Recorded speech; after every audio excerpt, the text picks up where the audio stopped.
வேலூர் தொகுதியில் போட்டியிடும் தமிழக வெற்றிக் கழக வேட்பாளர் வினோத் கண்ணனை ஆதரித்து அக்கட்சியின் பரப்புரை செயலாளர் நாஞ்சில் சம்பத் பிரச்சாரம் மேற்கொண்டார்.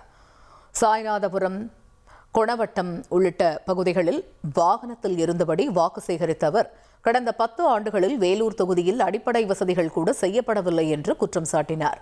தொடர்ந்து பேசிய அவர், மற்ற எல்லா ஓசைகளை விட விசில் ஓசை வலிமையானது என்றும் அதுவே அதிகார மாற்றத்திற்கான வாசலை திறக்கும் எனவும் தெரிவித்தார்.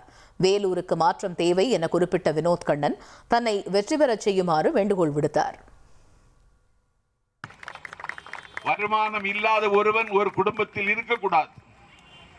ஏதாவது ஒருவனுக்காவது ஒரு வீட்டில் வருமானம் இருக்க வேண்டும். ஒரு வீட்டில் இருப்பவருக்கு ஒரு இருசக்கர வாகனம், ஒரு பைக் கண்டிப்பாக இருக்க வேண்டும். ஒரு வீட்டில் இருக்கிற பெண் தலை நிமிர்ந்து நடக்க அந்த பெண்மணிக்கும் சுய வருமானம் வேண்டும். இதற்கான திட்டங்களை வைத்துக் கொண்டுதான் தமிழக வெற்றிக் கழகம் இன்றைக்கு தேர்தலை சந்திக்கிறது.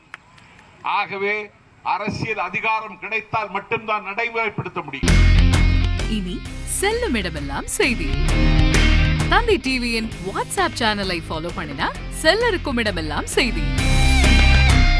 இதோ QR கோட் இப்பவே ஸ்கேன் பண்ணுங்க, ஃபாலோ பண்ணுங்க.